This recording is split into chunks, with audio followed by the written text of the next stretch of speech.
고린도전서 10장 20절에 보면은 무릇 이방인이 제사하는 것은 귀신에게 하는 것이요 하나님께 제사하는 것이 아니니 나는 너희가 귀신과 교제하는 것을 원하지 않는다 했습니다. 신명기 32장 17절에는 이스라엘 백성들이 하나님을 버리고 그들이 하나님께 제사하지 아니하고 귀신들에게 하였다. 다른 신들에게 제사했다 이 말입니다. 출애굽기 20장 4절 5절은 절대 우상 만들지 말고 그 우상에게 절하지 말라. 만약에 우상에게 절하면 우상 숭배하면 3, 4대가 망한다 그랬습니다. 에베소서 2장 2절에는 많은 사람들이 이 세상 신 쫓아가고요 풍속을 따라간다. 공중권세 잡은 자를 따라간다 그랬습니다. 자, 오늘이 하필이면 설날이요, 주일날. 그래서 거품은 싹 빠졌습니다만 주일날 바쁘잖아요. 불신 가정은요 정신 없습니다. 뭐 제사상 차려야지, 또 멀리서 친척이 왔는데 자기만 싹 빠져가지고 또 교회 나올 수도 없고, 이해합니다. 집에서 기도하시면서 비대면으로 말씀 잘 들으시면 됩니다. 부담 갖지 마시고. 이런 명절에는 사람들이 전부 조상 섬기잖아요. 조상을 안 섬기면은 불효다, 이렇게 이 문화가 그렇게 됐어요. 그러니까 산에 가서 성묘도 해야 되고, 또 조상에게 제사도 지내야 되고, 이래야 되는 겁니다. 이게 이제 우리 유교 문화 아닙니까? 이게 오랫동안 이게 흘러왔기 때문에 이게 하루아침에 사실 바뀌기는 쉽지 않죠. 여러분은 완전 복음으로 답이 났기 때문에 가족 전체가 복음으로 답을 내면 아무 상관이 없는데, 가족 중에 또 한 사람만 답을 냈단 말이죠. 그 한 사람 때문에 물론 그 가정에 복음이 들어갑니다만은 또 이런 명절날은 또 빠질 수도 없는 거죠. 이렇게 어쨌든 이게 한국 풍속 문화입니다. 어쩔 수 없는 거고요. 이걸 빨리 바꾸는 길은 다른 거 없어요. 가정 복음을 해라. 그게 답입니다. 가정이 다 하나님께로 돌아오라. 가정이 여호와를 바라보라니까요. 가정이 하나님 앞에 예배드리고, 저 쓸데없는 우상 거기에 절하지 말고 여호와 하나님만 바라보고 찬양하는 그런 가정이 되면은 갈등이 없잖아요. 자, 이렇게 많은 사람들은 현장에서 눈에 안 보이는 이런 영적 문제를 가지고 살아가는 겁니다. 다양한 사람들이 있죠. 현장 가보세요. 현장 전도해 보면 별의별 사람 다 있습니다. 자, 그 사람들에게 우리가 답을 주는 거예요. 이게 현장 미션입니다. 우리가 참 현장이라는 단어를 많이 쓰고 있죠. 이 말씀이 현장에서 확인돼야 되잖아요. 또 이 말씀이 현장에 성취돼야 되잖아요. 그래 하나의 말씀이지. 그래서 이 현장에서 우리가 올바른 전도운동하면은 말씀대로 됩니다. 말씀대로. 역시 하나의 말씀은 살아있구나. 하나의 말씀의 능력은 어마어마하구나. 이걸 현장에서 여러분이 전도운동할 때 체험하는 겁니다. 체험하는 거예요. 그 현장 모르면 세상 모르는 거고, 현장 모르면 복음의 가치를 모르는 겁니다. 현장 모르면 구원받은 여러분의 가치를 몰라요. 그렇게 되는 겁니다. 첫 번째 한번 보세요. 현장에 이 내면을 잘 봐야 됩니다. 많은 사람들이 갖고 있는 문제가 육신 문제가 아니다. 많은 사람들이 갖고 있는 문제가 전부 영적 문제다. 이걸 제대로 봐야 된다니까요. 그러니까 이걸 보는 눈이 없는 거죠, 사실상. 왜? 성경의 본질을 놓쳤기 때문에. 성경 전체가 영적인 얘기를 강조하는데 자꾸 육신적인 것만 얘기하니까 볼 수 없는 거잖아요. 이 사단이 만든 12가지 시스템, 여기에 완전히 다 사로잡혀 있습니다. 세상은 어쩔 수 없습니다. 다 잡혀 있는 거죠. 이 사단이 만들어놓은 거대한 이 바벨탑이 어마어마하거든요. 거기에 사람들이 전부 굴복하는 겁니다. 또 세상 문화 보세요. 이 문화가 얼마나 화려합니까?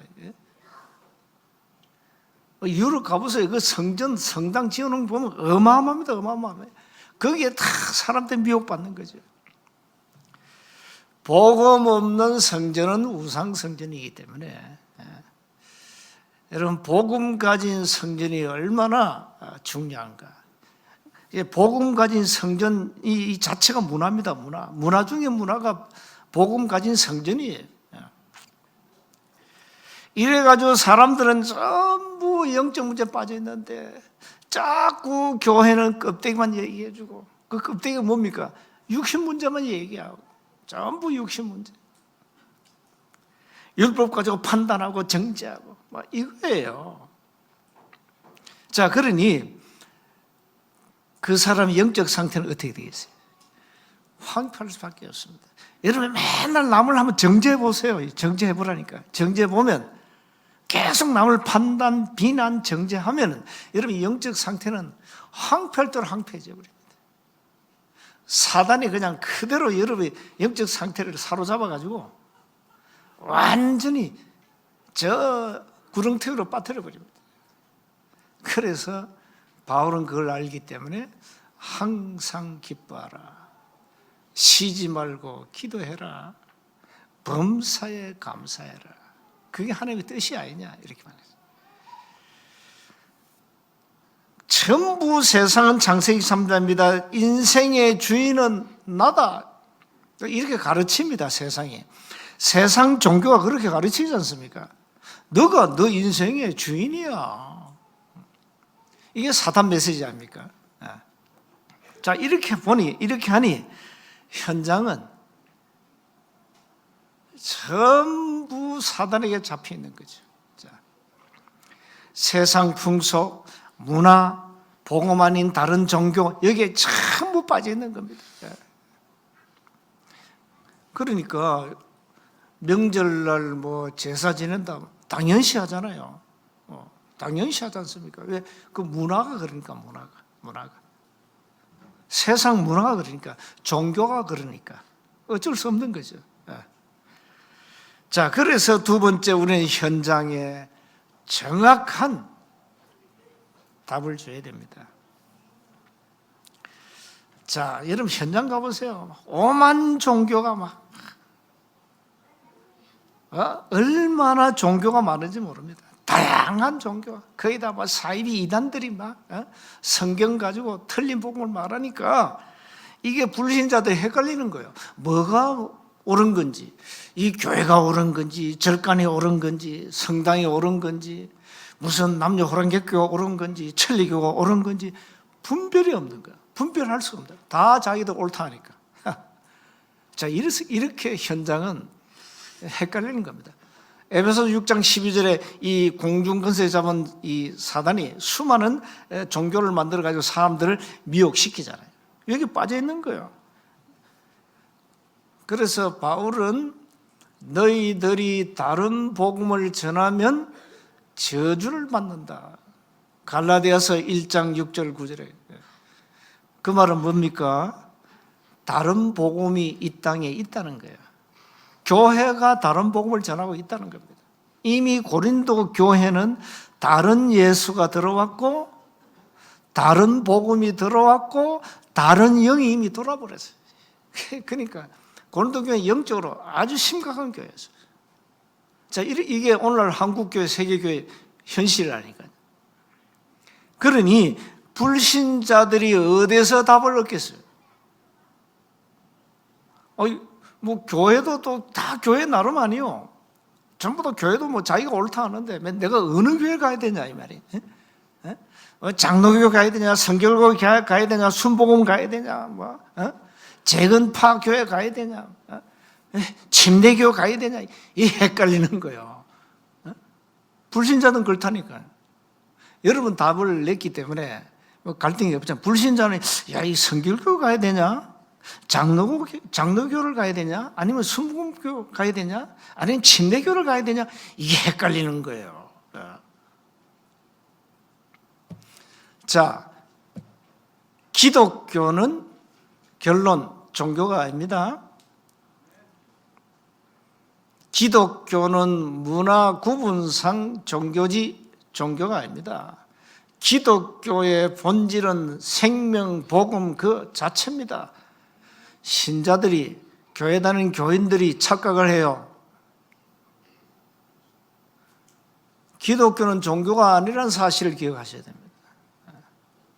그러니까 지금 현장 가면 전부 많은 종교들이 틀린 답을 주고 있잖아요. 율법을 지켜야 된다, 선행을 해야 된다, 박이운동 해야 된다, 거지 밥주기 운동 해야 된다, 신비운동 해야 된다, 오만 걸 얘기합니다. 다양한 종교들이. 바르게 살아야 돼. 그래서 종교의 특징은 두 가지입니다. 율법을 강조합니다. 율법을 지켜야 구원받는다, 이렇게 가르칩니다. 그게 종교입니다. 또 행위를 통해서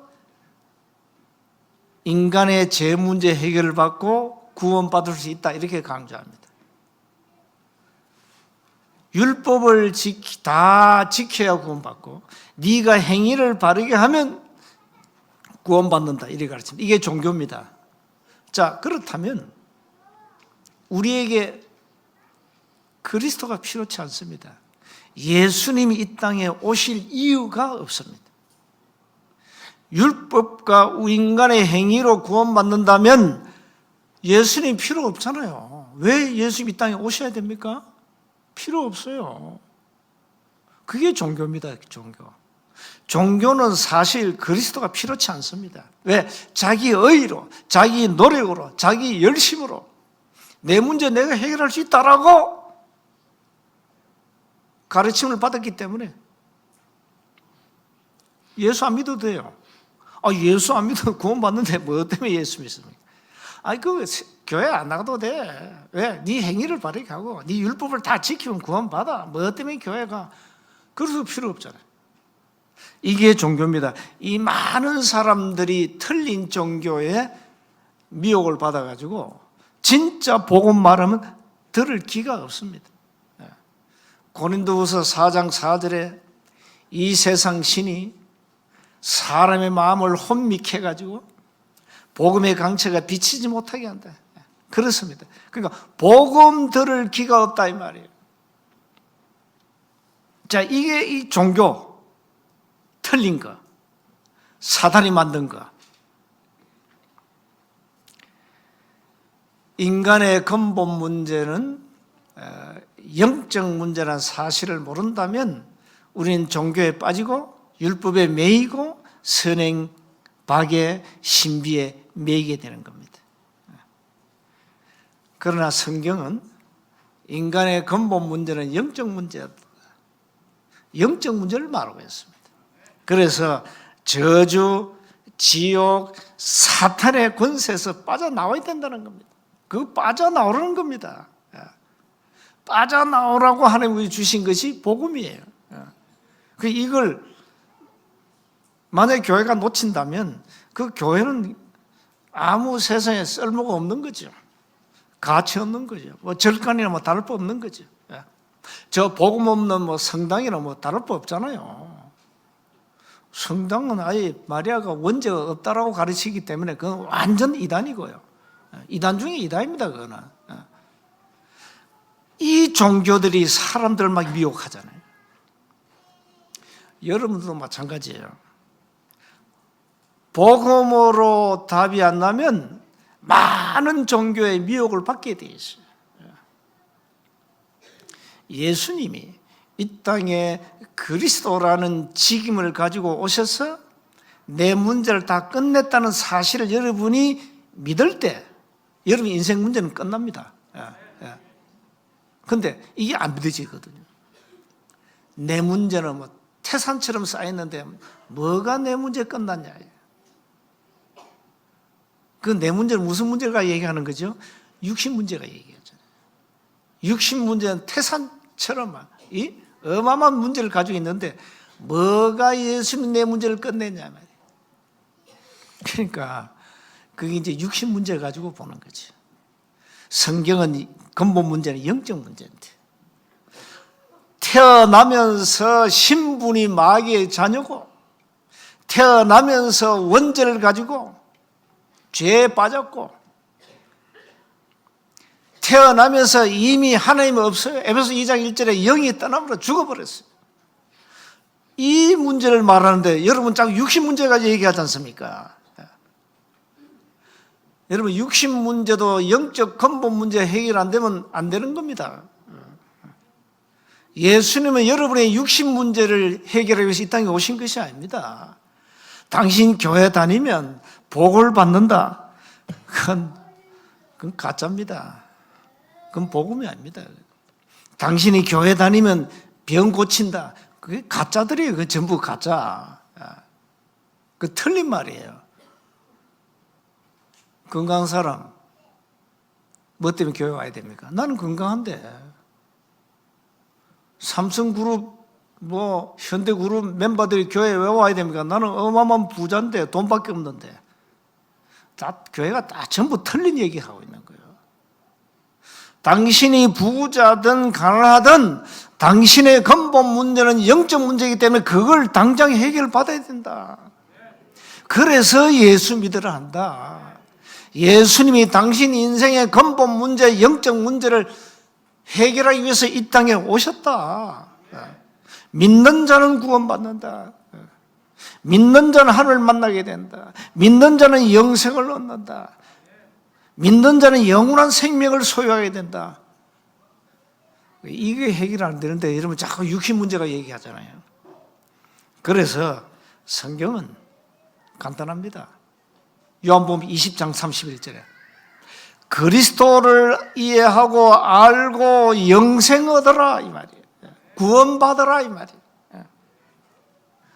교회 본질은요 모든 인간이 구원받게 하는 겁니다. 그것 말고는 교회 할 일이 없어요 사실상. 그런데 우리는 자꾸 껍데기를 얘기하잖아요. 교회 주된 사명은 흑암에 묶인 사람들을 건지는 겁니다. 그게 주된 사명입니다. 그게 천명입니다. 하나님의 천명. 나머지는 따라오는 겁니다. 나머지는. 그래서 너희는 먼저 그의 나라와 그의 의를 구하라. 그러면 이 모든 걸 너에게 더하시다. 이 모든 것이 뭡니까? 먹고 마시고 입는 거. 그거 하나님 책임진다 했잖아요. 그런데 교회는 뒤집어 얘기하지 않습니까? 그게 틀린 겁니다. 그게 틀린 겁니다. 자, 그래서 현장에서 복음을 정확하게 말해주는 겁니다. 예수님이 이 땅에 그리스도로 오셔서 우리 인간의 모든 문제를 끝냈다는 사실을 말해주는 겁니다. 말해주면 그 사람이 알아먹겠죠. 알아먹는 사람 나옵니다. 그게 사도행전 13장 48절입니다. 이 사람은 믿게 됩니다. 믿습니다. 자, 그때부터 천지개벽이 일어납니다. 고린도서 5장 17절에 새로운 피조물로 모든 걸 하나님 뒤바꿔버립니다. 그야말로 천지개벽이에요, 여러분. 예수 믿는다, 그 천지개벽이에요, 그게 알고 보면. 자, 그래 놓고 영적 상태를 정상으로 만들어 놓고 이제 하나님이 세계복음화 때문에 필요한 육신의 문제를 해결해 주고 경제도 책임지고 건강도 책임지겠죠. 그렇잖아요. 전부 거꾸로라니까.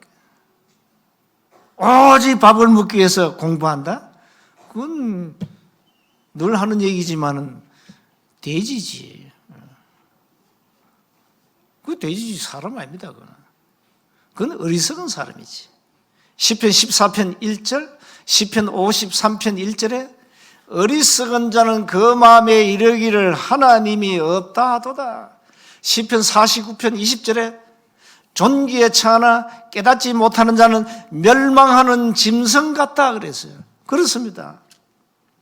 그래서 여러분은 이제 불신자가 구하는 세상 거 구하지 말고 영적인 것, 하나님이 원하시는 하나님의 것, 하나님이 우리 주신 미션 그거 붙잡고 기도하세요. 그러면 나머지는 따라온다. 그게 마태복음 6장 25절에서 34절 내용입니다.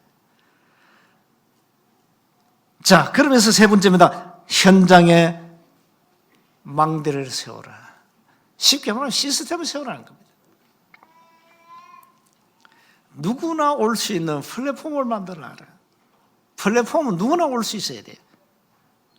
뭐 플랫폼 가는데 뭐 자격 심사 없어요. 누구나 올 수 있는 것이죠. 그리고 이제는 빛을 비추는 파수망대, 망대의 내용입니다. 그리고 하나, 이제 하나님과 소통하고 현장 사람 소통하는 영적 안테나, 그걸 세워놔라. 그게 시스템이에요. 초대교회 보세요, 오늘. 이 시스템에서 뭐 했습니까? 날마다 현장을 말하는 겁니다.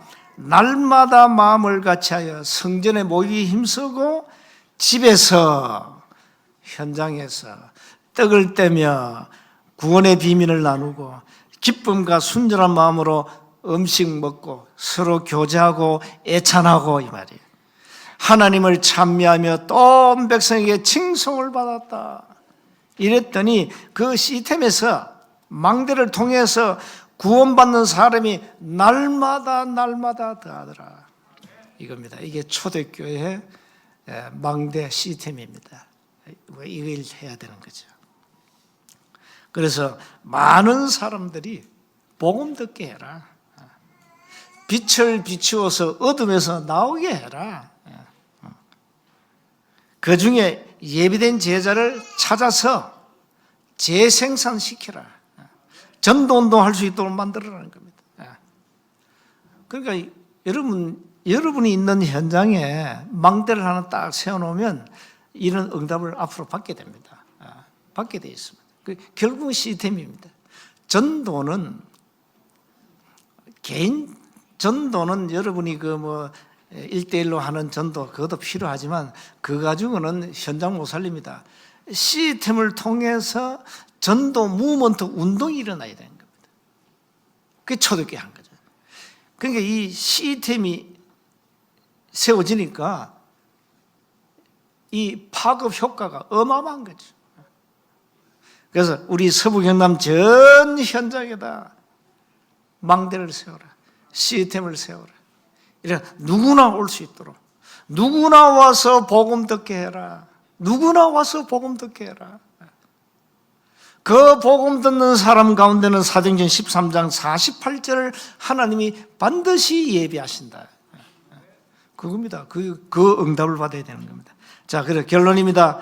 많은 사람들은 현장에는 지금 마태복음 9장 보면은 목자 없는 양과 같이 고생하며 아무 힘 없이 살아갑니다. 어떻게 됩니까? 이 사람들에게 생명의 복음, 원색 복음을 전해가지고 모든 병과 약한 것을 우리가 치유해 줘야 됩니다. 복음의 능력으로. 우리는 할 수 없지만 우리가 가진 복음의 그 능력은 어마어마하다 이 말이에요. 여러분 입에서 나오는 그 복음의 능력은 어마어마한 거예요. 우리는 힘이 없지만 우리 입에서 나오는 그 복음의 능력은 어마어마하다니까. 그 능력 앞에 흑암이 무너지는 거예요. 그렇게 해서 뭐 하면 됩니까? 이제는 제자 찾으라는 거예요. 예수님 말씀했어요. 마태복음 9장 30절 38절에 야, 이 서부 경남에는 추수할 곡식이 너무 많아. 구원받을 자가 너무 많다 이 말이에요. 그래서 추수할 일꾼을 보내달라고 기도해라 하잖아요. 결국 제자입니다. 전도 운동은 누가 하느냐? 제자가 하는 겁니다. 제자가 하는 겁니다. 그 여러분이 제자 되면 여러분 때문에 주위에 많은 사람들이 살아나게 됩니다. 오늘 설날인데 여러분 가정 복음을 위해서 기도하시고, 여러분 가정이 복음화되면은 여러분 후대가 복을 받게 되잖아요. 우상 앞에 절하는 그런 가정이 되지 말고 이제 하나님 앞에 예배하고 하나님 앞에 찬양하는 그런 가정이 되셔야 됩니다. 그래야 하나님이 여러분 가정을 축복하시죠. 하나님을 경외하는 자는 천대까지 은혜를 베푸신다 했어요. 놀라운 거죠. 이걸 사람들 모르잖아요. 저는 개인적으로 받은 응답이 우상 가문에서 태어나가지고 제가 예수 믿고 우리 가정에서 가장 복을 받은 사람이에요. 참 우리 집은 얼마 전에도 누님하고 통화했는데 완전 저주받은 가정이에요. 누님 위에 아이가 태어나죠. 태어나면 계속 줄줄이 죽었대요. 줄줄. 저주입니다, 저주. 그 누님이 지금 85세인데 이분이 시집 가서 예수 믿고 우리 가문을 사실 살린 거죠. 이분 참 내가 볼 땐 기도하는 분이에요. 기도하는 분. 나이 85세인데 할머니 중에 할머니 아닙니까? 얼마나 기도를 많이 하는지 몰라요. 전화하면서 내가 용돈 얼마 살짝 보냈더니 응답받았다. 무슨 응답받았냐? 내가 교회 건축금 1,000만 원 했고 500만을 작정했는데 응답이 왔다는 거예요.